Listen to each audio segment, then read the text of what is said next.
And my voice is, I guess, also clear. Yes, ma'am. Yes, ma'am, clear. Okay, fine. So theoretical framework के हमने जो यहाँ तक हमने देखा था कि थ्योरेटिकल फ्रेमवर्क के मेजर जो है ना वो 3 कंपोनेंट्स होते हैं. फर्स्ट तो ये कि उसमें वेरिएबल्स कौन से होंगे relevant to the problem statement, ठीक है ना. सेकंड इज कि कॉन्सेप्चुअल मॉडल जिसकी वजह से जो है ना वो आप डिस्क्राइब कर सकें कि वेरिएबल्स आपस में किस तरह से लिंक्ड है, मतलब कौन से वेरिएबल्स कॉजेस के तौर पे काम करेंगे, कौन से उसके इफेक्ट्स के तौर पे काम करेंगे. देन और थर्ड जो उसका कंपोनेंट है वो ये है कि इसकी एक्सप्लेनेशन हमने दी हुई हो कि हम ये इनके रिलेशनशिप्स इस तरह प्रिडिक्ट कर रहे हैं तो क्यों प्रिडिक्ट कर रहे हैं. फॉर एग्जांपल हम कहते हैं स्पोर्टिव बॉस का पॉजिटिव इफेक्ट होता है एम्प्लॉय वेलबींग पर, ठीक है ना. तो अब हमने इसको क्यों कहा कि स्पोर्टिव बॉस का जो है वो पॉजिटिव इफेक्ट है एम्प्लॉय वेलबींग के ऊपर. तो the reason for stating that thing must be clear. Like इसे ही हम कहते हैं कि ये ही जो रीजन है ना या एक्सप्लेनेशन है, यही बेसिकली थ्योरेटिकल बेसिस होती हैं किसी भी रिसर्च मॉडल की. यहाँ पर थ्योरी ये गाइड करती है कि स्पोर्टिव लीडरशिप जो है उसमें वगैरह फला फला फला फला एट्रीब्यूट्स होते हैं. इसलिए जी उज़ैर मैं रिपीट ही कर रही हूँ स्लाइड. इसलिए जो है इन रिलेशनशिप्स को हम प्रिडिक्ट करें क्योंकि स्पोर्टिव लीडरशिप जो है एम्प्लॉय के बहुत सारे एस्पेक्ट्स के ऊपर पॉजिटिव असर डालती है. तो वेल बीइंग भी जो है एम्प्लॉय का एक एस्पेक्ट है तो उसके ऊपर भी ये पॉजिटिव इम्पैक्ट डालेगी. सो इसकी बेसिस पे हम अगर मूव ऑन करें तो एक एग्जांपल है. इसको थोड़ा सा डीपली हमने देखना है. कौन पर्सन रीड करेगा हमारे लिए? कोई भी वॉलंटियर प्लीज रीड करें एग्जांपल को. मैं रीड करती हूँ. ओके.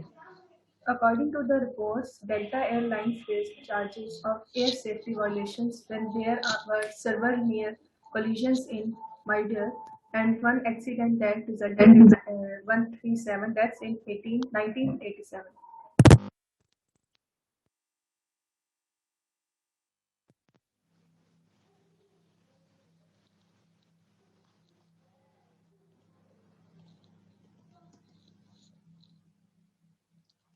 मुझे आवाज नहीं आई आपको? ओके. तो ये डेल्टा एयरलाइंस हैं. मेरी आ रही है क्लियर? जी मैम. जी मैम. जी मैम आपकी आ रही है. ठीक है. तो ये एक रियल लाइफ जो है वो एक एग्जांपल दी गई है. सो दैट इज़ के डेल्टा एयरलाइंस जो हैं एक एयरलाइन जो है वो कंपनी है and they have faced charges of air safety violations. ठीक है. एयर सेफ्टी वायलेशंस क्या इश्यूज हुए कि बहुत दफ़ा ऐसे हुआ कि जो है प्लेन्स जो है नियर कोलिजन यानी टकराते टकराते दूसरे प्लेन के साथ जो है वो रहा है और एक रिजल्ट जो है ना एक्सीडेंट भी जो है रिजल्ट हो चुका है इसमें, जिसमें कितनी डेथ्स हुई हैं 137 डेथ्स हुई हैं और ये हुआ था वाक़या जो है 1987 में. सो लेट्स सी कि इनमें क्या हम एंड तक थ्योरेटिकल फ्रेमवर्क लेके जाते हैं. ये एक प्रॉब्लम हुआ, ठीक है. ये एक रियल लाइफ प्रॉब्लम है, अप्लाइड रिसर्च होगी इसमें. ओके. प्लीज़ कोई रीड करे. नाफला आप रीड करें kindly. Yes, ma'am. 4 important factors that seem to have influences. These are poor communication among the cockpit's crew members, poor coordination between ground staff and cockpit crew, minimal training given to the cockpit crew, management philosophy that encourage a decentralized structure. Did these factors indeed contribution to the safety violations? अब देखिए 4 important factors जो हैं find किए जो है जो लग रहे हैं कि उन्होंने जो है ये इंसिडेंट कॉज किया है. अब ये जो 4 फैक्टर्स है ना यहाँ पे जो इम्पोर्टेंट फैक्टर्स लिस्टेड हैं ये वही वाले हैं जिसे हम कहते हैं प्रीलिमिनरी डाटा. जिस तरह हमने अपने अपने रिसर्च प्रॉब्लम्स के साथ एक प्रीलिमिनरी डाटा दिया ना तो ये वही प्रीलिमिनरी डाटा है बेसिकली. सो फैक्टर्स कौन से मिले? एक तो ये कि poor communication among the cockpit crew, इनकी वजह से भी ये इंसिडेंट हुआ है. Then poor coordination between the ground staff and cockpit crew.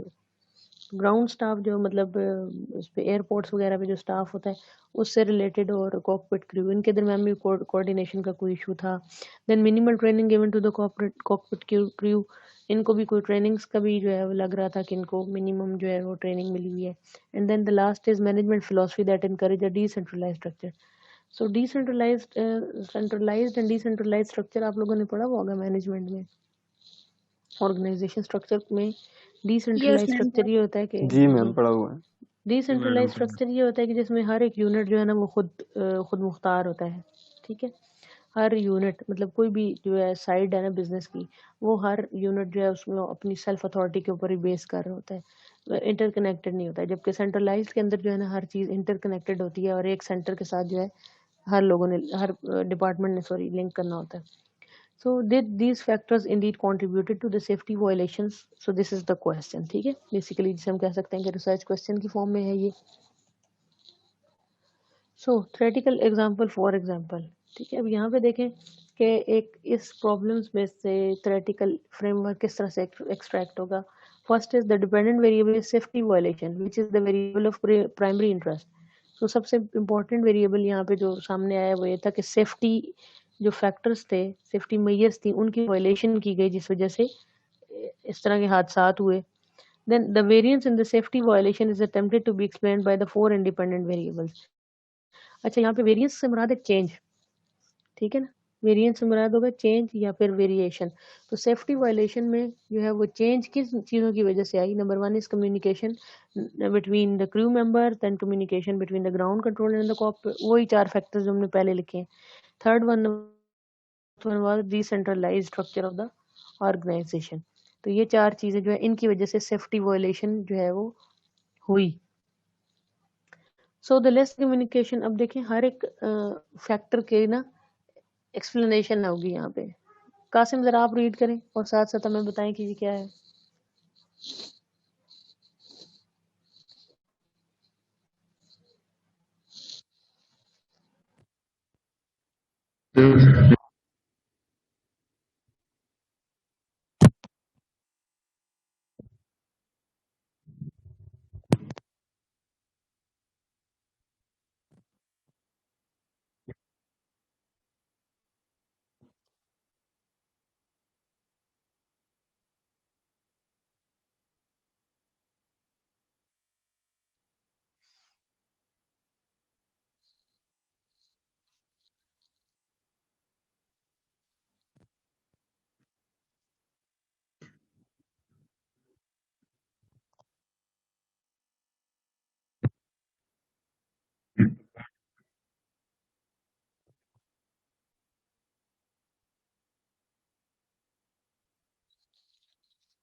बिल्कुल ठीक।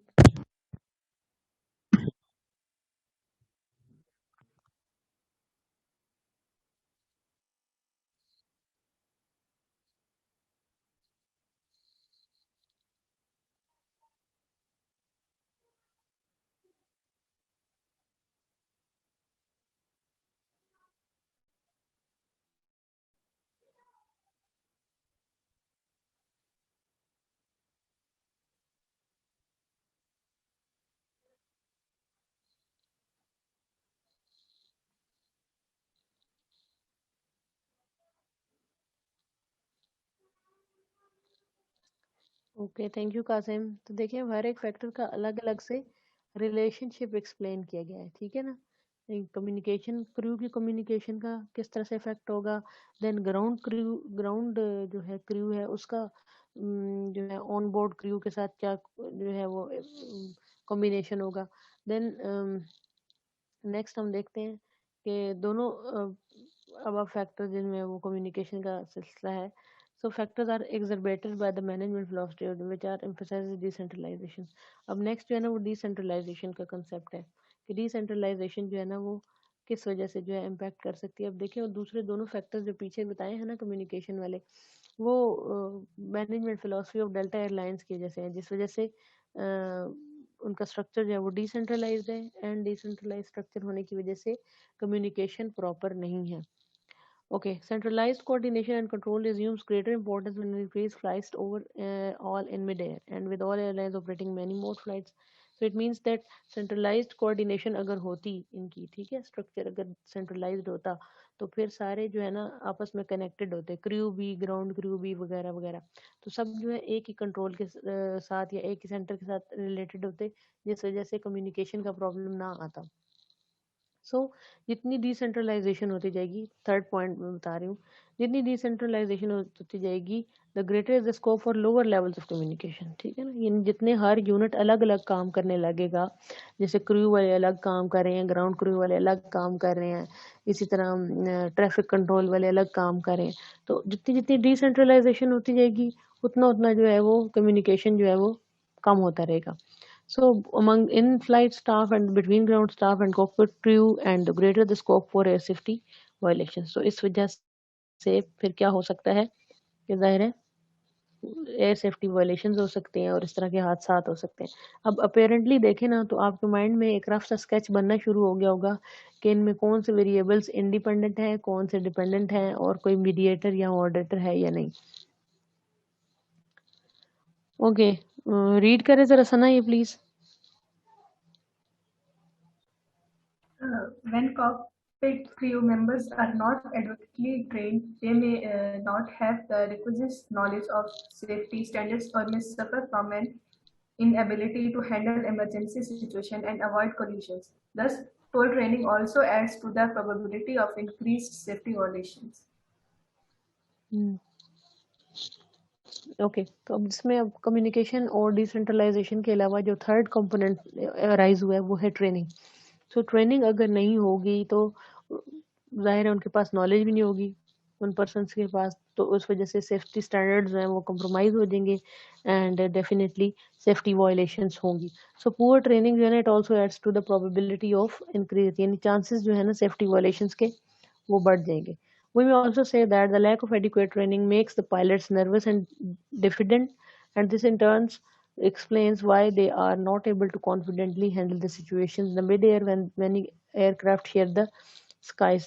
So अब ट्रेनिंग ना होने की वजह से पायलट्स होते हैं वो नर्वस हो जाते हैं, और इस वजह से वो इस तरह की मुश्किल सूरत हाल जिसमें मतलब मुख्तलिफ प्लेन्स जो हैं वो करीब करीब हों स्काई में, तो फिर उसमें जो है ना पायलट जो है नर्वस हो जाता है, जिस वजह से ये कोलिजन, नियर कोलिजन का जो है ना ये अच्छा नहीं है कि बहुत क्लोज होके आप गुजरें दूसरे प्लेन से।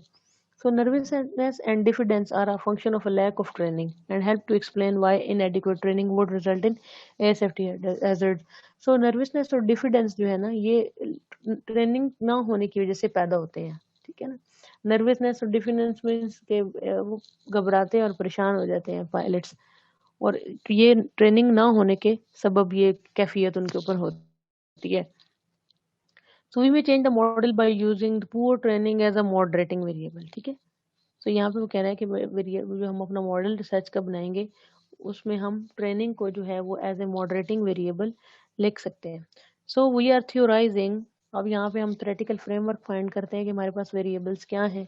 We are theorising that poor communication, poor coordination and decentralization are likely to result in safety violations only in such cases where the pilot in charge has had adequate training. So तीन हमारे कौन से यहाँ पे नजर आ रहे हैं independent variables, कौन बताएगा?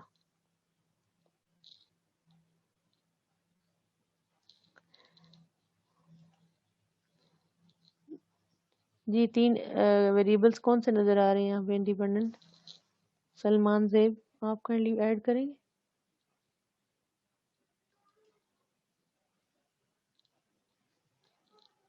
हाँ जी, किसी को नहीं समझ आया जी कौन से मैं बताऊं वेरिएबल? मैम। मैं बताऊं ma'am, poor communication, poor coordination और डिसेंट्रलाइजेशन, ये ये इंडिपेंडेंट है तीनों है। मैम। इंडिपेंडेंट है, ठीक है। डिपेंडेंट क्या है आकाश? मैम ये एयर सेफ्टी वायलेशंस जो एयर हैं सेफ्टी, ये डिपेंडेंट वेरिएबल है। Okay, very nice. And the third thing is the training, जिसे हम कह रहे हैं कि ये हमारा वो मॉडरेटिंग है मैम। मॉडरेटिंग मैकेनिज्म है। सो हम मूव ऑन करते हैं। ओके, अब यहाँ से ना हाइपोथेसिस की जो है ना वो एक सेट हो जाएगी। अच्छा, ये पिछली स्लाइड में जहाँ पे ये मैंने लिखा हुआ है सारा ना थ्योराइजिंग का, तो यहाँ पर आप चाहें तो वो बॉक्सेस वाला जो रिसर्च मॉडल नहीं होता वो बना लें अपनी सहूलियत के लिए, ठीक है। अपने पास पेन और पेपर आपका होगा ना, तो जब आप इसको स्टडी करेंगे ना स्लाइड्स को, तो पेज पे ना वो बना लीजिएगा ताकि आपके लिए आसानी हो जाए समझने में। मैंने तो इसमें नहीं डाला क्योंकि वो ड्राइंग करते हुए काफ़ी टाइम टेकिंग होता है। तो देखिए प्रॉब्लम हमें किस तरह से फील हुई। प्रॉब्लम के हमने प्रीलिमिनरी डाटा से हमें 3-4 चीज़ें पता चली कि ये चीज़ें जो इफेक्ट कर सकती हैं। हमने उन्हीं को जो है वेरीफाई किया और उनका आपस में रिलेशनशिप जो है एक्सप्रेस किया कि क्या क्यों रिलेशनशिप है, क्यों कम्युनिकेशन कम या ज़्यादा होने से ये हो सकता है। इसी तरह ट्रेनिंग का क्या इफेक्ट हो सकता है। तो ये सारा कुछ करके जब हम एंड पे पहुंचे तो हमें पता चल गया कौन से वेरिएबल्स इंडिपेंडेंट है, कौन सा डिपेंडेंट है और कौन सा मॉडरेटिंग है। अच्छा, अगर मैं कहूँ डिसेंट्रलाइजेशन होने की वजह से पुअर कम्युनिकेशन होती है और पुअर कम्युनिकेशन की वजह से एयर सेफ्टी वायलेशंस होती हैं, तो अब कौन तीनों वेरिएबल्स की क्या पोजीशन होगी?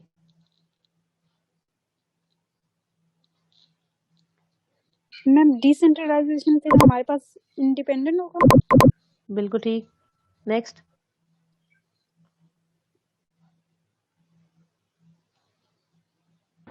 डिसेंट्रलाइजेशन की वजह से पुअर कम्युनिकेशन होती है और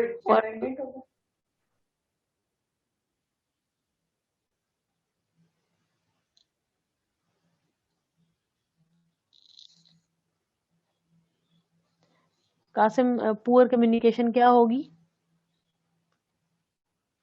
नहीं कासिम, मॉडरेटिंग नहीं होगी। इंडिपेंडेंट इसका एक होगी, और इसका एक और इंडिपेंडेंट नाम होगी, लिखवाया मैंने। इंडिपेंडेंट होगी। जी, मीडिएटिंग होगी।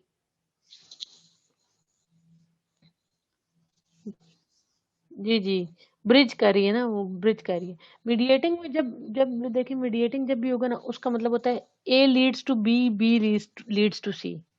ए बी सी का रिलेशनशिप है और ए जो है वो बी को लीड करेगा, फिर बी जो है ना वो सी को लीड करेगा। तो इस केस में हमारा ए जो है वो डिसेंट्रलाइजेशन, बी जो है वो pure communication and third C is air safety violations.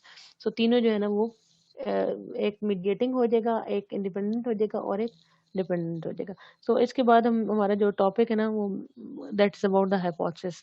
जब हम वेरिएबल्स आइडेंटिफाई कर लेते हैं, उनके आपस में रिलेशनशिप लिख लेते हैं कि किस तरह से है, जिस तरह हम लास्ट एग्जांपल में फाइंड कर लिया, और एक डायग्राम की सूरत में अगर हम मॉडल बना लेते हैं तो उसके बाद जो है ना हम उसके साथ हाइपोथेसिस लिखते हैं। अब रिसर्च हाइपोथेसिस क्या होते हैं ji? It is a proposition. Proposition और सेंटेंस में डिफरेंस आपको पता है? किसी को पता है प्रोपोजिशन और सेंटेंस में डिफरेंस? देखिए प्रोपोजिशन जो होता है ना, ये लॉजिक एंड रीजनिंग एक सब्जेक्ट होता है, लॉजिक एंड रीजनिंग, उससे ये प्रोपोजिशन का वर्ड निकला हुआ है। बेसिकली प्रोपोजिशन का मतलब ये होता है कि कोई भी ऐसा सेंटेंस जिसके अंदर हम किसी भी चीज़ को जो है ना असर्ट कर रहे हैं, ठीक है, in which we assert something. Assert mean कि हम किसी एक चीज़ पर जोर दे रहे हो, that something is the case and something is not the case. तो प्रोपोजिशन और सेंटेंस में डिफरेंस होता है। सेंटेंस कुछ भी हो सकता है, ठीक है, उसमें असर्शन नहीं हो सकती, यानी हम किसी चीज को एम्फेसाइज नहीं भी कर रहे होते किसी सेंटेंस में। लेकिन प्रोपोजिशन लाजमी तौर पर एक ऐसा जुमला होता है जिसमें हम किसी न किसी चीज पर जोर दे रहे हो। अ proposition that is empirically testable, it is एक प्रोपोजिशन होती है जिसको हम एम्पिरिकली टेस्ट कर सकते हैं। एम्पिरिकल का मतलब होता है through the proper research process हम उसको टेस्ट कर रहे हो। So it is an empirical statement that is concerned with the relationship among the variables, जो जिसका काम क्या होता है कि वेरिएबल्स के रिलेशनशिप्स को एक्सप्रेस करना। तो हाइपोथेसिस को किसी ने भी सेंटेंस नहीं बोलना। सो हाइपोथेसिस इज अ प्रोपोजिशन। और प्रोपोजिशन का दूसरा मतलब ये भी होता है कि हम जिसमें किसी चीज को प्रपोज कर रहे होते हैं। प्रपोज मीन हम कह रहे होते हैं कि फ्यूचर में ये ऐसे रिलेशनशिप्स होंगे, प्रिडिक्ट कर रहे होते हैं। So hypothesis is basically a logic is a logical relationship between expressed in the form of testable statement. तो जिसको हम लिखते किस फॉर्म में? एक टेस्टेबल स्टेटमेंट की फॉर्म में लिखते हैं। अब गुड हाइपोथेसिस के कुछ कैरेक्टरिस्टिक्स यहाँ पे मेंशन्ड हैं। First one is it must be adequate for its purpose. अपना पर्पस जो है वो सर्व कर रहा हो, काफ़ी हो, यानी उसके अंदर जो वर्ड्स हैं वो इंडिपेंडेंट, डिपेंडेंट वेरिएबल या जो जो कंसर्न्ड वेरिएबल्स हैं, रिलेटेड वेरिएबल्स हैं जिनके बारे में हम इस हाइपोथेसिस के थ्रू बात करना चाहते हैं, तो फुल इंफॉर्मेशन उनके बारे में गिवन हो, इन द सेंस कि कौन सा इंडिपेंडेंट है, किसका किस पर इफेक्ट है और कैसे इफेक्ट है। Second, these must be testable. Testable का मतलब ये है कि हम इनको इधर ट्रू या फिर फॉल्स कह सकें, ये ना हो कि इनका कोई जो है आंसर वो दरमियान में रहे, तो ट्रू या फॉल्स कह सकें और इनको हम जो है किसी न किसी डाटा के जरिए चेक कर सकें। Then they must be better than their rivals. Better than rivals का मतलब है कि जिस तरह मैंने आपको बताया था नल एंड ऑल्टरनेट हाइपोथेसिस, अगर आपको याद हो, नल हाइपोथेसिस में हम कहते हैं कि कोई रिलेशनशिप एग्जिस्ट नहीं करता वेरिएबल्स के दरमियान, और ऑल्टरनेट में हम कहते हैं कि ये रिलेशनशिप एग्जिस्ट करता है, लाइक पॉजिटिव रिलेशनशिप एग्जिस्ट करता है, नेगेटिव रिलेशनशिप एग्जिस्ट करता है। So better than it's rivals का मतलब ये है कि हम हमेशा रिसर्च के अंदर, उस वक्त भी मैंने आपको ये बताया था कि हम रिसर्च में ऑल्टरनेट हाइपोथेसिस को इस्तेमाल करते हैं, नल को नहीं कंसीडर करते, ठीक है। उसको हम कहते हैं कि ये वैसे ही है, बस इसके कोई ताल्लुक नहीं है खास, क्योंकि हम पहले ये अज्यूम कर चुके होते हैं कि इन वेरिएबल्स का आपस में रिलेशनशिप है, तभी हम उनको रिसर्च में इंक्लूड कर रहे हैं ना। अगर रिलेशनशिप नहीं है तो फिर हम क्यों इंक्लूड करेंगे, इसलिए फिर हम उनको सिर्फ ऑल्टरनेट हाइपोथेसिस को यूज करते हैं। तो यहाँ इस सेंटेंस से मुराद यही है कि ऑल्टरनेट हाइपोथेसिस जो है वो अपने नल हाइपोथेसिस से जो है वो बेहतर होने चाहिए। So the hypothesis can be directional and non directional. अब जो डायरेक्शनल का मतलब ये है ना कि हाइपोथेसिस फॉर एग्जांपल एक है वेरिएबल ए है और वेरिएबल बी है, और ए का इफेक्ट बी के ऊपर क्या है, पॉजिटिव है, नेगेटिव है, दोनों में से पॉजिटिव और नेगेटिव का वर्ड मोस्ट कॉमन है जो इस्तेमाल होता है। तो डायरेक्शनल ऐसा हाइपोथेसिस हो जाएगा जिसके अंदर हम बता देते हैं कि ए का इफेक्ट बी के ऊपर जो है ना वो पॉजिटिव है या फिर नेगेटिव है। और नॉन डायरेक्शनल में हम कहते हैं कि A and B are related, इसमें हम ये नहीं बताते कि नेगेटिव रिलेटेड है या पॉजिटिव रिलेटेड है और कौन सा कॉज है कौन सा इफेक्ट है, तो नॉन डायरेक्शनल में ये नहीं बताते। So the statements of the hypothesis, समझ तो आ रहा है ना सबको, कोई इशू तो नहीं है हाइपोथेसिस में अभी तक? यस मैम, आ रहा है। चलें, गुड। मैम ये एक एग्जांपल आप दे देंगे इसकी, डायरेक्शनल और नॉन डायरेक्शनल की? जी, डायरेक्शनल की देखिए एग्जांपल है, फॉर एग्जांपल मैं कहूँ कि poor communication is positively related to air safety violations, ठीक है ना। तो जितनी पुअर पॉजिटिवली रिलेटेड का मतलब ये होता है कि अगर इंडिपेंडेंट वेरिएबल बढ़ेगा ना तो डिपेंडेंट भी बढ़ेगा, यानी डायरेक्ट रिलेशनशिप है। मैथ्स के अंदर जब हम डायरेक्ट और इनवर्स रिलेशन पढ़ते हैं ना, यहाँ पे वही वाली एग्जांपल इस्तेमाल होती है रिसर्च केस हाइपोथेसिस और के अंदर, कि जब इंडिपेंडेंट वेरिएबल बढ़े और डिपेंडेंट भी बढ़े तो हम कहते हैं कि ये जो है इनका आपस में पॉजिटिव और डायरेक्ट रिलेशनशिप है। अगर मैं कहूँ कि poor communication has a negative effect on air safety violations, तो ये भी डायरेक्शनल ही होगा। अब ये डिपेंड करता है कि जिस तरह हमने इनके आपस में रिलेशनशिप एक्सप्लेन किए है ना, उनमें हम किस चीज़ को एज्यूम करें, हमें क्या चीज़ फाइंड आउट हो रही है, क्या पुअर कम्युनिकेशन के बढ़ने से वायलेशंस बढ़ती हैं या पुअर कम्युनिकेशन के कम होने से होती है। तो जाहिर है पुअर कम्युनिकेशन वर्ड है, तो पुअर कम्युनिकेशन के बढ़ने से वायलेशंस होंगी। ओके, हमारी मीटिंग का टाइम भी जो है ना वो एंड हो रहा है, मैं रीस्टार्ट लेती हूँ इसका प्लीज। डिटेल है तो उसकी एग्जांपल्स भी वहाँ पे मौजूद हैं, तो देख लेते हैं मजीद हम। So first is statement of the hypothesis, इसके फॉर्मेट्स क्या होते हैं? फर्स्ट इज इफ देन, ये देम लिखा हुआ है, इफ एंड देन स्टेटमेंट, कि मैं अभी ही इसको करेक्ट कर दूं फिर कल।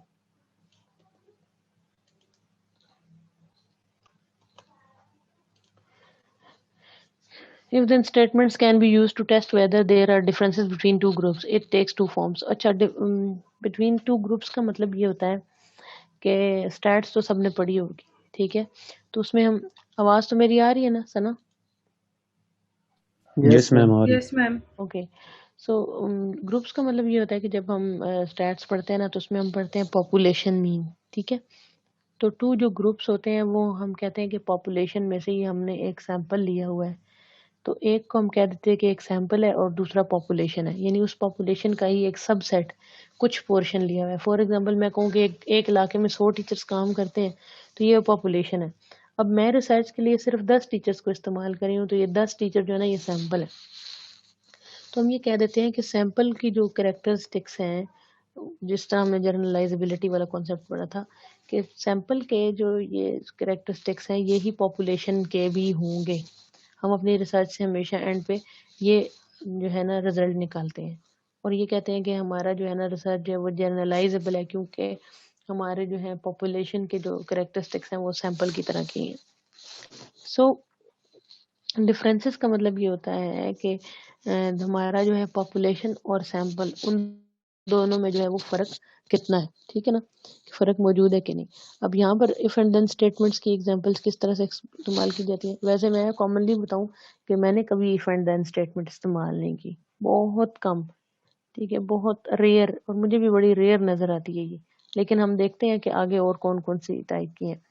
Employees who are more healthy will take sick leave less frequently, ठीक है। अब ये इफ एंड देन स्टेटमेंट है। अब इसमें देखें कि वेरिएबल्स कौन से होंगे जी इसमें।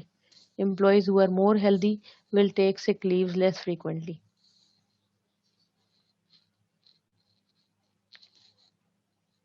एम्प्लॉय हेल्थ जो है, एम्प्लॉय हेल्थ ये इंडिपेंडेंट वेरिएबल होगा और डिपेंडेंट Yes, वेरिएबल ma'am. होगा sick leaves,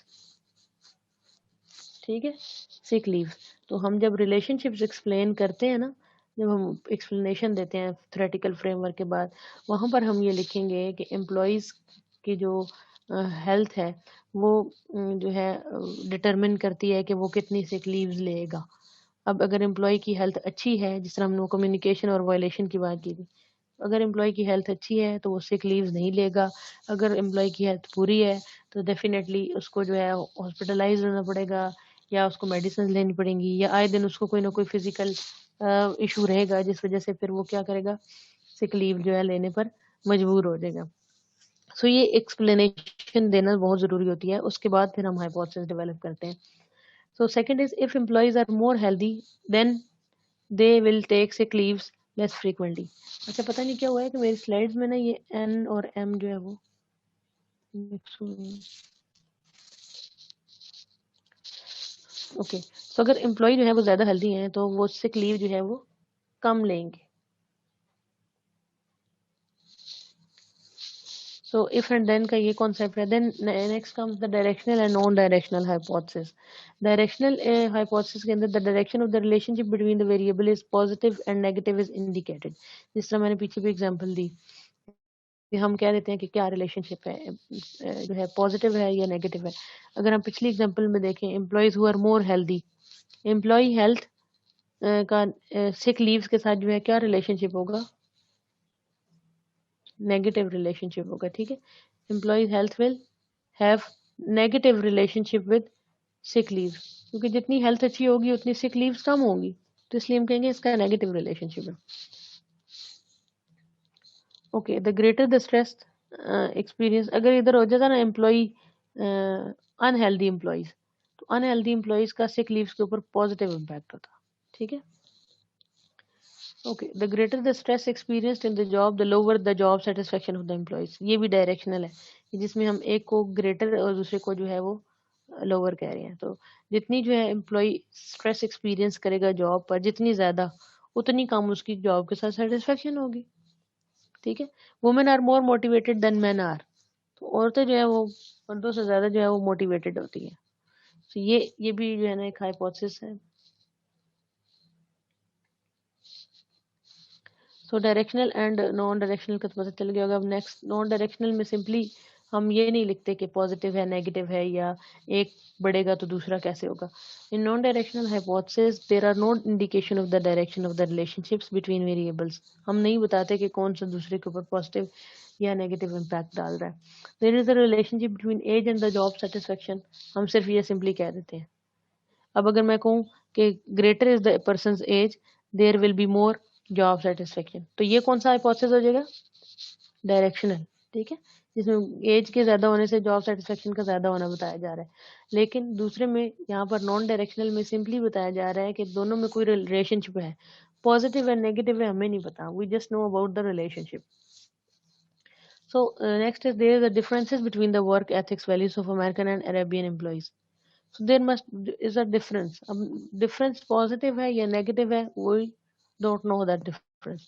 So non directional में हम positive या negative का word या greater या lower का word ये इस्तेमाल नहीं करते, वो directional में करते हैं। Then comes the null and the alternate hypothesis. Okay, मैं कोशिश करूंगी कि क्लास को आज हम 4 बजे एंड कर लें, बिकॉज उस लास्ट टाइम भी आप लोग 1 घंटे से ऊपर ही क्लास अटेंड कर चुके थे। तो मैंने कोऑर्डिनेटर से कोऑर्डिनेट किया था उस सिलसिले में, तो उन्होंने तो मुझे सजेस्ट किया था कि मैं हर क्लास के साथ साथ आपके कुछ टाइम ऐड कर लूं, लेकिन फिर मैंने कहा कि नहीं, ये वीक फिर हमारा ज़ाया हो जाएगा। So anyways I will try to close the class as early as possible. Okay, ये उन लोगों के लिए ओके है कि मैम। जिनको ये परेशानी है कि 4:30 बज जाएंगे। हाँ, आप ओके ले सकती हैं 4:30 तक। ओके, इंशाल्लाह कोशिश करते हैं, क्योंकि ये कंप्लीट हो जाए, फिर हमने वो आपकी असाइनमेंट्स देखनी है, तो इस वीक का जो एजेंडा कंप्लीट हो जाए, बस वो जितनी जल्दी होगा उतनी जल्दी हम क्लास एंड कर लेंगे। Okay, null and alternate hypothesis में null hypothesis is a proposition that states a definitive exact relationship between two relationship, ठीक है, जिसमें हम सिर्फ ये कह देते हैं कि दोनों का जो है ना रिलेशनशिप बिल्कुल भी नहीं है, दो जो वेरिएबल्स हैं उनका कोई रिलेशनशिप नहीं है। It states that the population correlation between two variables is equal to 0 or some definite number। अब population correlation का मतलब ये है कि population और sample का आपस में जो relationship है ना variables के हिसाब से, वो जो है equal to 0 है, means कि दोनों जो है वो बिल्कुल एक ही जैसे हैं, तो उनमें कोई relationship नहीं पाया जाता।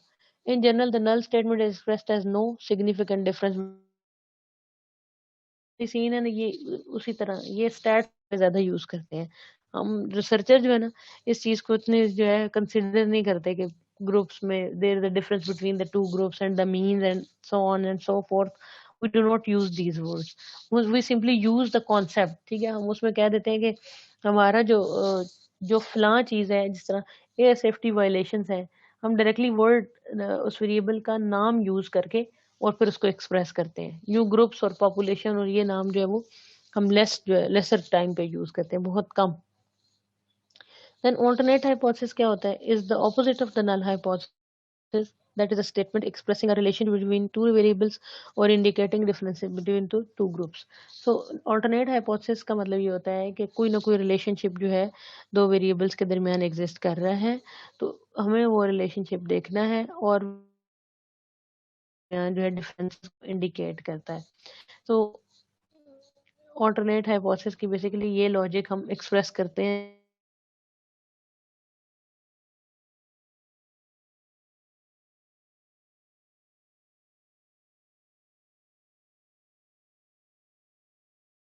क्वालिटी का या कस्टमर स्विचिंग का, आईवी और डीवी का रिलेशनशिप या तो स्ट्रांग हो जाए इसकी वजह से, या फिर वीक हो जाए।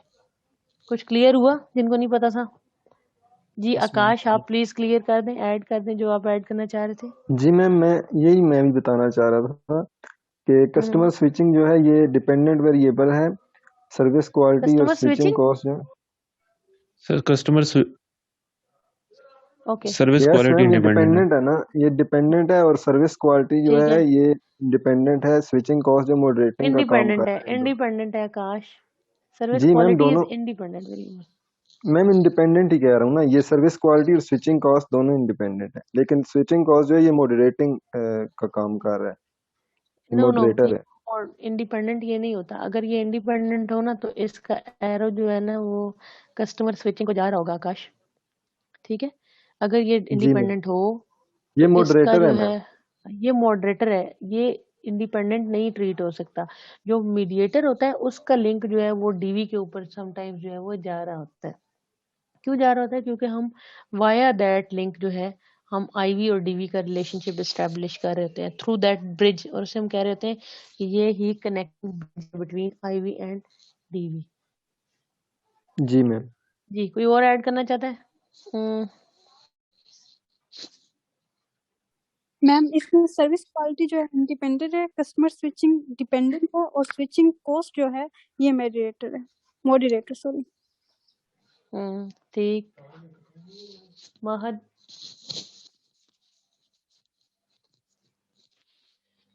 निम्रा को कौन उधर से टेबल पे पड़ेगा, जो भी लेना है वो निम्रा को दोस्ती कर ले।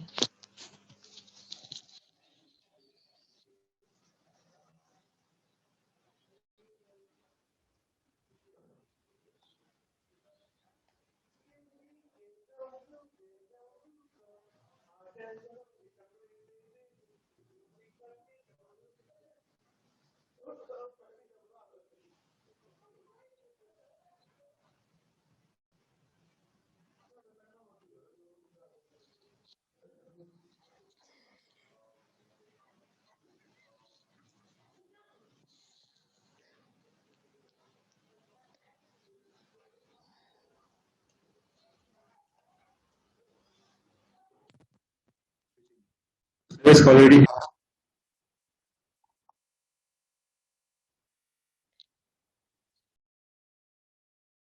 थैंक यू कासिम ऐड करने के लिए। शर्मीन, और कोई ऐसा पर्सन है जिसे इंडिपेंडेंट और डिपेंडेंट का भी नहीं पता? तो अभी पूछ लें, इजी रहेंगे फिर, क्योंकि अगले वीक जो है ना लिटरेचर रिव्यू लिखना है, तो इंडिपेंडेंट और डिपेंडेंट का नहीं आइडिया होगा तो कैसे लिख पाएंगे हम। चले, अब देखिए एरो का मैंने लास्ट टाइम बताया था, लास्ट जिस तरह पिछले हमारे जो वो एयर क्रू वाले की जब हम बात कर रहे थे, तो उसमें हम जो कम्युनिकेशन वाली जो चीज़ें थी उनको हमने कहा था कि ये इंडिपेंडेंट वेरिएबल्स है, ठीक है। तो वो सारे जो है ना, जैसे यहाँ पे सर्विस क्वालिटी लिखा हुआ है ना, उसी तरह यहाँ पर वो 3-4 वेरिएबल्स लिखे होंगे, उन सब के एरो जा रहे होंगे एयर सेफ्टी वायलेशन की तरफ, और जो है सेंटर में ट्रेनिंग जो है ना वो स्विचिंग कॉस्ट की तरह लिखा होगा, और इसके एरोज जो हैं उन सारे एरोज के साथ इस तरह से अटैच हुए होंगे। ठीक है, कुछ क्लियर हुआ? जी मैम। इसके लिए मैं एक दिखाती हूँ मॉडल ताकि आसानी हो।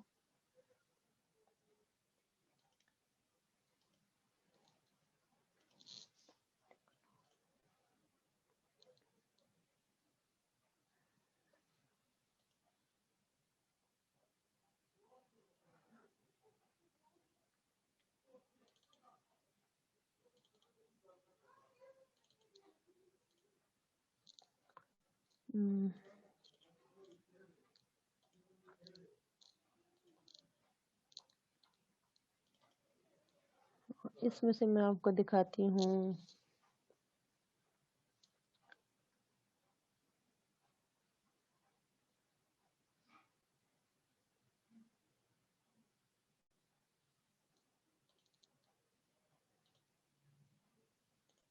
एक पेपर।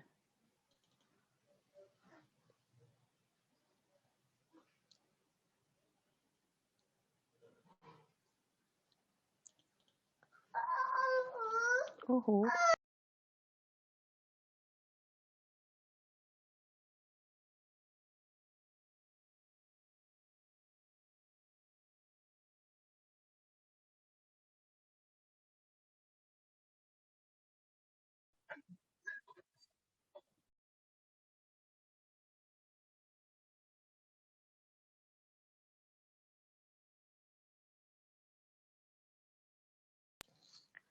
हाँ जी, मैं स्क्रीन शेयर करती हूँ, मॉडल आपको नजर आए ताकि।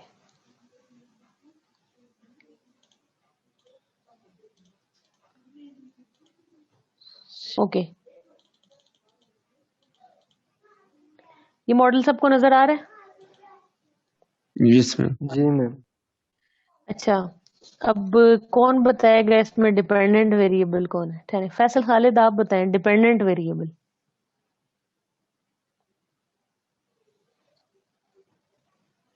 Faisal Khalid, are you in the class? Yes, ma'am. जी फिर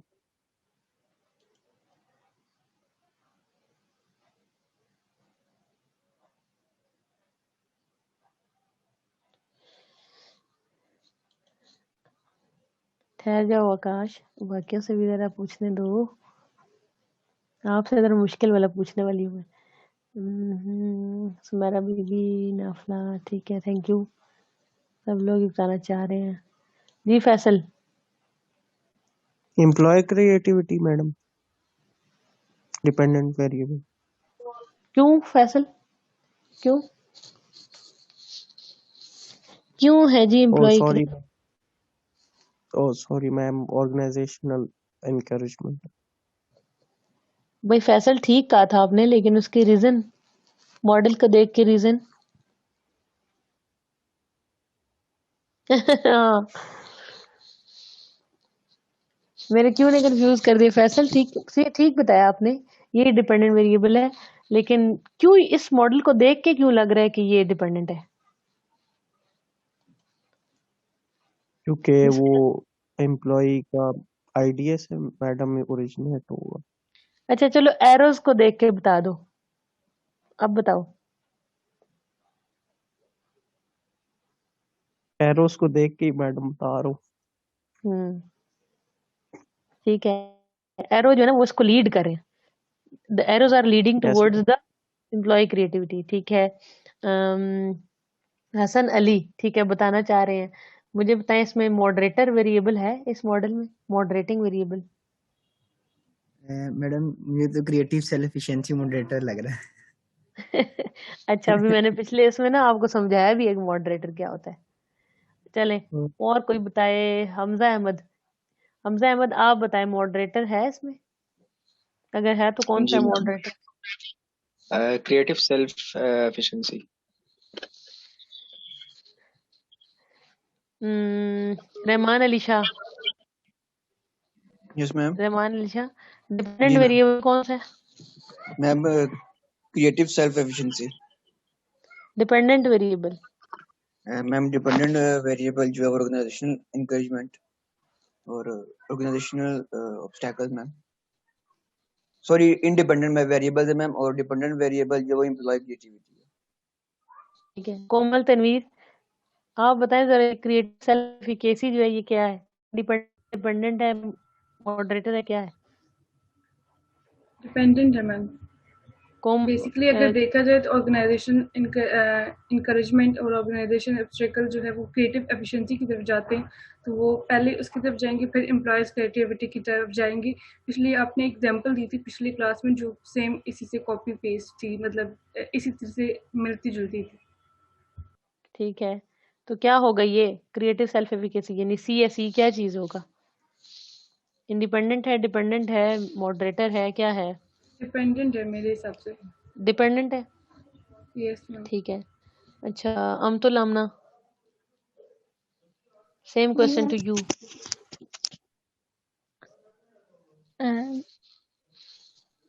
मैम एम्प्लॉय क्रिएटिविटी जो है वो डिपेंडेंट है, और ऑर्गेनाइजेशनल ऑब्स्टिकल ये मेरे ख्याल से मुझे लगता है ये मीडिएटिंग वेरिएबल है। और ठीक है, चले शर्मीन जावेद आप ऐड करें।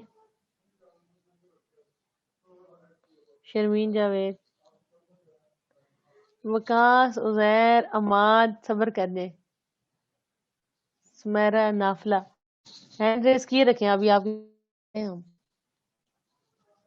जी Sharmeen Javed, are you in the class? Salman Zaib आप क्लास में हैं?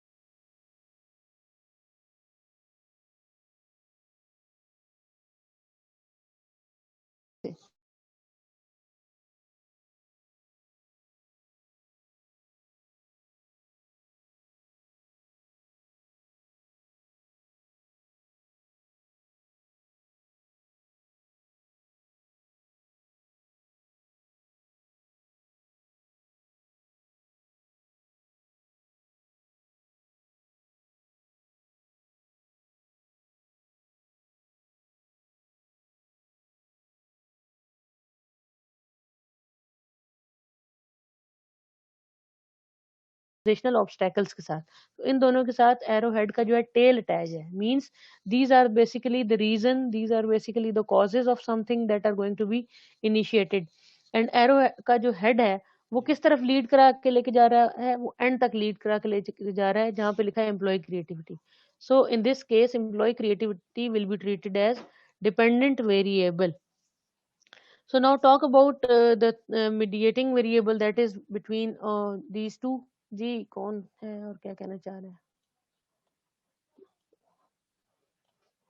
किसने हैंड रेज किया है? जी उजैर निसार, उजैर निसार क्या ऐड करना चाहते हैं?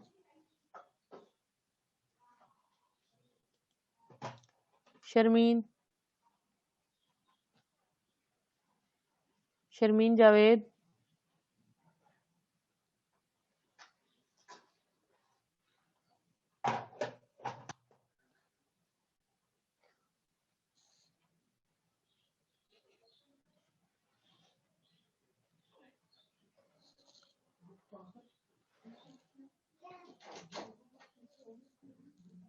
ओके तो इस तरह की मेरी आवाज तो आ रही है सना या नहीं आ रही? कासिम, सना एंड जी ऑल। मैम, आ आ रही रही आ मैम। रही है आ मैम। रही है आपकी आवाज। आपकी फिर ये शर्मीन वगैरह क्यों नहीं बोल रहे भाई?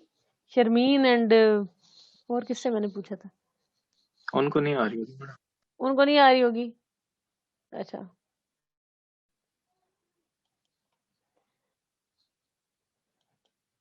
चले। तो इस तरह का मॉडल जब सामने आ जाए ना, तो एरोस को देखा करें कि एरो किधर जा रहा है। तो जाहिर है एरो जहां से स्टार्ट हो रहा है वो कॉज है, और जिस तरफ जा रहा है उसका इफेक्ट होगा। तो इफेक्ट को हमने वैसे ही कहा हुआ है कि वो डिपेंडेंट है, कॉज जो है वो इंडिपेंडेंट होता है। तो ऑर्गेनाइजेशनल इनकरेजमेंट और ऑर्गेनाइजेशनल ऑब्स्टेकल्स जो है वो इंडिपेंडेंट है, और एम्प्लॉय क्रिएटिविटी डिपेंडेंट है।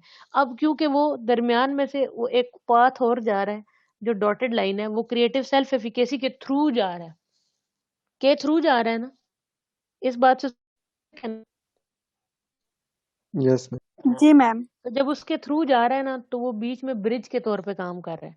तो ब्रिजिंग वाला जो वेरिएबल था वो मीडिएटिंग था।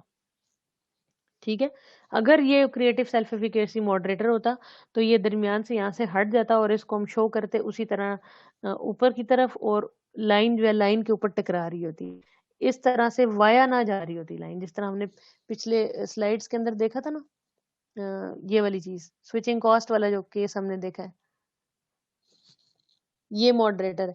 अब इनकी ये कोई कंसेप्ट नहीं है कि हम जो है इन बॉक्सेस को कैसा बनाते हैं, ये इसका कोई रूल नहीं है। हर जो है रिसर्चर अपनी मर्जी का डिजाइन का बनाता है इसको, बॉक्स को। अब देखिए यहाँ पे इंडिपेंडेंट को अलग दिखाया गया, डिपेंडेंट को अलग है, और इसको मॉडरेटर को अलग दिखाया गया। जबकि अगर सेम यही चीज मैं यहाँ पे देखूं, तो ये मैंने जो वेरिएबल्स दिखाए हुए हैं, ये मेरे अपनी एक उसका मॉडल है। तो चारों के चारों वेरिएबल्स एक ही तरह की शेप में दिखाए हुए हैं। ठीक है, तो कोई डिस्टिंक्शन नहीं है कि मीडिएटर का जो है वो बॉक्स चेंज होगा और डिपेंडेंट कैसे होगा। तो अब जो आपकी असाइनमेंट है ना, उसमें भी आज आपको हेल्प होगी है इस मॉडल से, कि आपने वहां पे वैसे भी ये आइडेंटिफाई करने थे। और वो एक्सरसाइज इसीलिए मैंने आपको दी थी, ताकि आपको उसमें मुश्किल हो तो आप फाइंड करें कि कौन सा वेरिएबल किस स्टेट पे है। जब वेरिएबल्स फाइंड कर लेंगे तो आपके लिए नेक्स्ट जो है वो आसान होगा सब कुछ। चले, अब यहाँ पे हमने देना ये था कि हाइपोथेसिस देना था इस फ्रेमवर्क के लिए। अब देखिए सर्विस क्वालिटी, जिस तरह कासिम ने बड़ी डिटेल में हमें बता दिया एंड बड़ा अच्छा ऐड किया कि सर्विस क्वालिटी जो होती है किसी भी प्रोडक्ट की, वो कस्टमर स्विचिंग को जो है ना इफेक्ट करती है। मतलब अगर सर्विस क्वालिटी अच्छी होगी तो कस्टमर उस प्रोडक्ट से स्विच तो नहीं करेगा ना, उसी प्रोडक्ट पे रहेगा। ये तो समझ आया सबको या नहीं? जी मैम। Yes yes ma'am. ठीक है, सर्विस क्वालिटी अच्छी है तो कस्टमर स्विचिंग जो है वो कम होगी। तो इनका रिलेशनशिप आपस में क्या है? Direct ma'am. Positive. Negative. Negative relationship है मैम। ठीक है, इनका इनवर्स रिलेशनशिप है, यानी जितनी सर्विस क्वालिटी बढ़ेगी उतनी कस्टमर स्विचिंग कम होगी। कस्टमर यानी स्विच नहीं करेगा, दूसरी प्रोडक्ट की तरफ नहीं जाएगा। So there is a negative relationship of service quality and customer switching. अब इसमें इफ एंड देन स्टेटमेंट अगर कोई बना के दिखाए, बस जरा इफ एंड देन स्टेटमेंट बनाए। Waqas, are you available in the class? Yes ma'am. जी प्लीज जरा इफ एंड देन स्टेटमेंट के साथ आईवी और डीवी का हाइपोथेसिस बनाएं।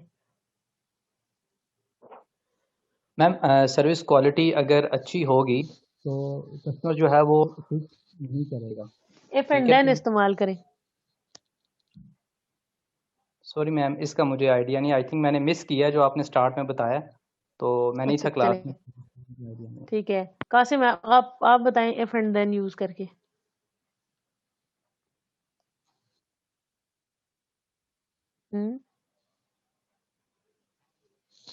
Very good. ठीक है, इफ एंड देन स्टेटमेंट में हम ये बनाएंगे कि अगर service quality, if service quality is better than switching, then customer switching will be low. तो इफ भी यूज हो गया, देन भी यूज हो गया। तो जितनी सर्विस क्वालिटी अच्छी होगी कस्टमर स्विचिंग उतनी कम होगी। तो दरमियान में क्या चीज है जो मॉडरेटर के तौर पे काम कर रही है, वो है switching cost. Service quality poor भी हो, कस्टमर स्विच जो है कस्टमर स्विच करने की कोशिश कर रहा हो, लेकिन क्योंकि स्विचिंग कॉस्ट बहुत ज्यादा है कि किसी और प्रोडक्ट को जब लेगा पर्सन, उस प्रोडक्ट को छोड़ के स्विच करेगा अपने आप को किसी और प्रोडक्ट की तरफ, तो वो कॉस्ट उसको बड़ी पड़ेगी दूसरी तरफ जाने की। तो फिर क्या रिलेशनशिप ये यही रहेगा या नहीं रहेगा? डेफिनेटली का जो है वो इस स्विचिंग कॉस्ट के होने की वजह से डिस्टर्ब हो जाएगा। जिस तरह हमने पिछली एग्जांपल्स में देखा था ट्रेनिंग, तो ट्रेनिंग की वजह से जो है रिलेशनशिप कम्युनिकेशन का वो बेहतर हो सकता है और बदतर भी हो सकता है। सो मॉडरेटिंग का जो है ना हाइपोथेसिस बनाया जाता है इस तरह से कि switching cost is moderating the relationship of service quality and customer switching। ठीक है, तो इस तरह वेरिएबल्स के नाम बकायदा हाइपोथेसिस में लिखे जाते हैं। जिस तरह अभी मैंने आपको ये पिछला मॉडल दिखाया ये वाला, अब इसमें हाइपोथेसिस देखते हैं। ये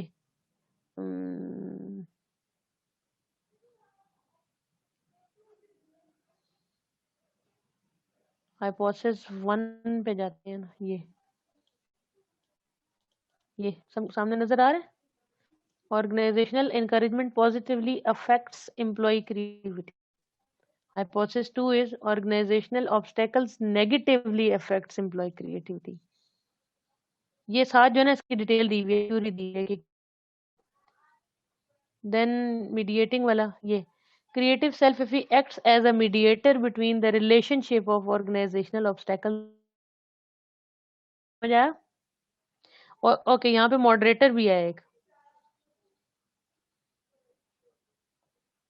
ये अब मॉडरेटिंग का इस तरह से लिखा जाता है। जॉब autonomy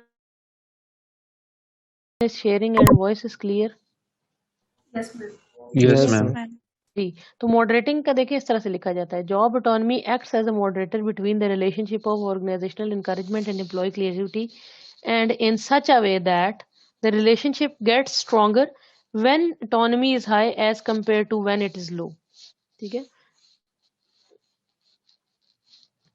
इस तरह से बताया जाता है। अब अगर हम सेम अपने इसको देखें तो अब यहाँ पर हम इसी तरह से लिखेंगे the relationship of service quality and customer switching is moderated by switching cost such that the relationship of service quality and customer switching will be low when switching cost is high।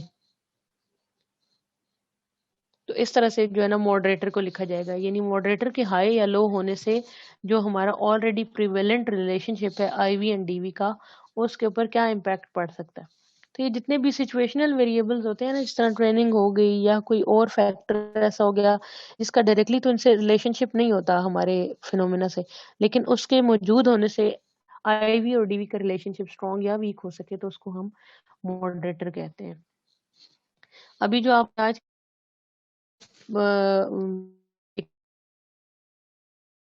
और titles देखेंगे तो abstract जरूर पढ़िए, उसमें आपको समझ आ जाएगा कि किस तरह से आपने मॉडरेटर या मीडिएटर वेरिएबल को डिस्टिंक्शन देनी है।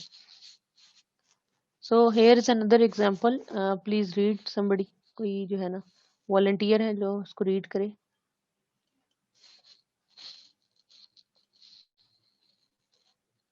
आकाश काइंडली आप ही रीड कर दें। तो मेरे पास स्क्रीन स्टक हुई हुई है। मैम मेरे पास स्क्रीन जो है आपकी moderating role of job autonomy on the relationship of organisation, वो आ रही है? Yes ma'am. अच्छा,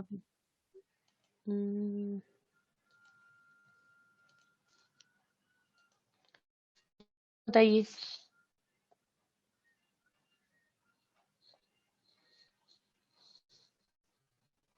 जी, how about it no? A production manager is concerned about the low output levels of his employees. The articles that he read of job performance mentioned four variables as important to job performance: skill required for the job, rewards, motivation, and satisfaction. In several articles, it was also indicated that only if the rewards were attractive did motivation, satisfaction, and job performance increase, not otherwise. Can anybody tell me which is the more dependent variable over here? Dependent is very clear। देखिए हमने एक चीज पढ़ी थी कि job, जी rewards, motivation and satisfaction. Dependent की बात कर रही हूँ मैं। मैम जॉब परफॉर्मेंस होगी ना?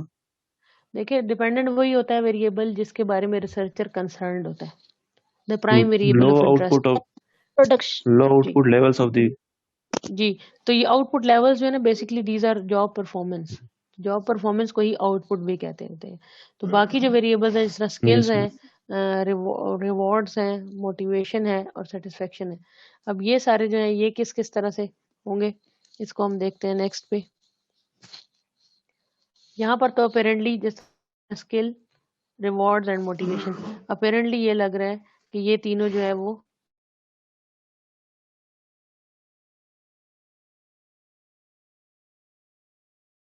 लग रहा है कि स्किल्स, रिवॉर्ड्स और मोटिवेशन, सेटिस्फेक्शन, ये चारों जो हैं वो इंडिपेंडेंट वेरिएबल्स हैं।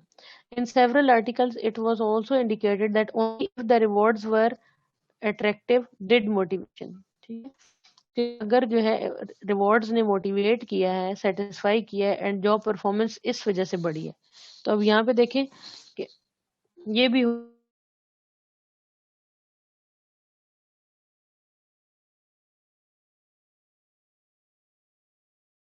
मैम आवाज आपकी नहीं आ रही। वॉइस ब्रेक हो रही है। प्रॉब्लम स्टेटमेंट बनाएंगे, फिर एक थ्योरेटिकल फ्रेमवर्क बनाएंगे और फिर उसके लिए हाइपोथेसिस बनाएंगे। लाइक हाइपोथेसिस एक मैं आपके लिए बता देती हूँ, स्किल्स के बारे में अगर हम बना दें कि स्किल्स का relationship between job performance, so higher the required skills for the job the better will be the performance. So if the skills are greater, the job performance will be greater. Similarly rewards, so if there are more rewards, job performance will be greater. Motivation, then motivation का भी इसी तरह से बन सकता है, ठीक है।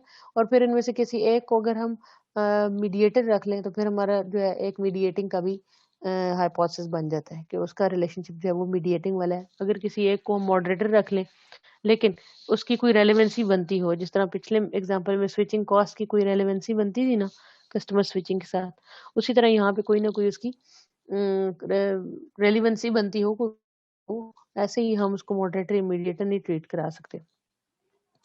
सो ये एक एक्सरसाइज थी, इसको आपने खुद से करना है, एटलीस्ट थ्योरेटिकल फ्रेमवर्क खुद बनाने की कोशिश करनी है। ओके, एक नेक्स्ट एक्सरसाइज मैंने मेंशन किया है, बुक पेज नंबर 89 के ऊपर है, जिसमें प्रॉपर एक जो है बल्कि मैं आपको दिखा भी दे, जो है मॉडल है उसका जो है लिटरेचर रिव्यू मेंशन है, थ्योरेटिकल फ्रेमवर्क मेंशन है और उसमें उसका जो है ना हाइपोथेसिस डेवलप्ड है। तो मैं इस तरह दिखाती हूँ आपको, उसमें है भी इजीली हमारे पास अवेलेबल है।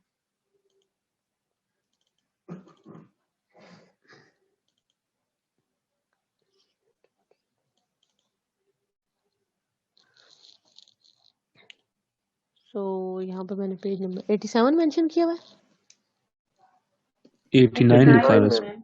89 बस, फिर 89 भी होगा ये, हाँ जी 89 के ऊपर है, ठीक है। ये एग्जांपल आपने अपने एंड पे भी इसको रीड करना है, literature review, theoretical framework and hypothesis development. Madam सो ये जी ये बुक का नहीं आ रहा सामने, शेयर नहीं हो रही। अच्छा ठीक है, वर्ल्ड वाली फाइल अगेन करती हूँ, ठीक है मैं अगेन करती हूँ। अब हो रही है? अभी लोडिंग कर जी होगी जी मैम हो रही है। ओके, तो ये पेज नंबर 89 के ऊपर एक एग्जांपल मेंशन है, ठीक है, जिसमें literature review, theoretical framework and hypothesis तीनों ही एग्जांपल के तौर पे मौजूद होंगे। एक ब्रीफ सा लिटरेचर रिव्यू भी जो है ना इसमें लिखा हुआ है, देन इसका थ्योरेटिकल फ्रेमवर्क भी लिखा हुआ होगा एंड देन हाइपोथेसिस भी। अब थ्योरेटिकल फ्रेमवर्क जो है ना डायग्राम की फॉर्म में नीचे अवेलेबल है और हाइपोथेसिस भी देखिए गिवन है। तो आप इस एग्जांपल को अगर पढ़ेंगे तो काफी आसानी आपको हो जाएगी। So a schematic diagram of the example relating to the women in managerial positions. So this is all about like having a thorough understanding of all things related to literature review. Then we have a theoretical framework and then we can have the written hypothesis जो यहाँ पे available हैं, इसी से relevant, इसी case से relevant है।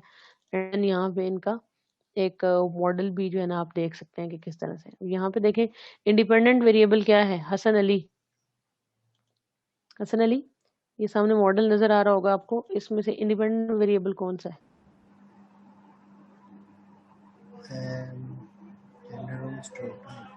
Independent जो कि एक कॉज है जिससे प्रॉब्लम स्टार्ट हो रही है।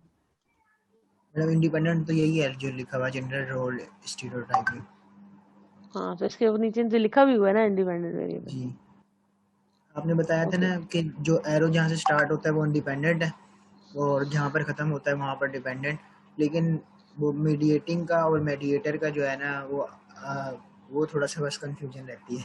मीडिएटिंग जो है ना वो आईवी और डीवी के दरमियान में ब्रिज करने वाली जो चीज़ होगी, दोनों को जोड़ने के लिए जो चीज़ इस्तेमाल की जाती है ना वो मीडिएटर हो जाएगा। जिस तरह यहाँ पे एक्सेस टू इन्फॉर्मेशन है ना, so this will be working as a mediating variable. जी वकास अली, आप काइंडली ऐड करें। वकास, आई गेस आपने हैंड रेज किया था। सो ये एग्जांपल जो है ना ज़रूर रीड कीजिएगा, एक ब्रीफ लिटरेचर रिव्यू भी इसके ऊपर अवेलेबल है। तो मैं आपको इस तरह से करूँगी कि एक मॉडल दे दूँगी, उस मॉडल के ऊपर आप लिटरेचर रिव्यू भी लिख लाइएगा, उस मॉडल को ड्रॉ भी कर लाइएगा जो आप मिड की असाइनमेंट बनाएंगे, और उससे रेलेवेंट हाइपोथेसिस भी लिख लीजिएगा। तो ये हमारी 20 मार्क्स की वेटेज की जो है ना असाइनमेंट कंप्लीट हो जाएगी। सो ये आज तक हमारा यहाँ पे कंप्लीट होता है। अब हम जल्दी जल्दी से 1 बाय 1 जो है ना आपकी असाइनमेंट्स को कंसिडर कर लेते हैं, ताकि सबके वेरिएबल्स समझ आ जाएं एटलीस्ट, और जिनके नहीं है वो अपने वेरिएबल्स बनाएं, फिर बनाएं इन द सेंस कि वो आप उस में से निकालें सिचुएशन में से।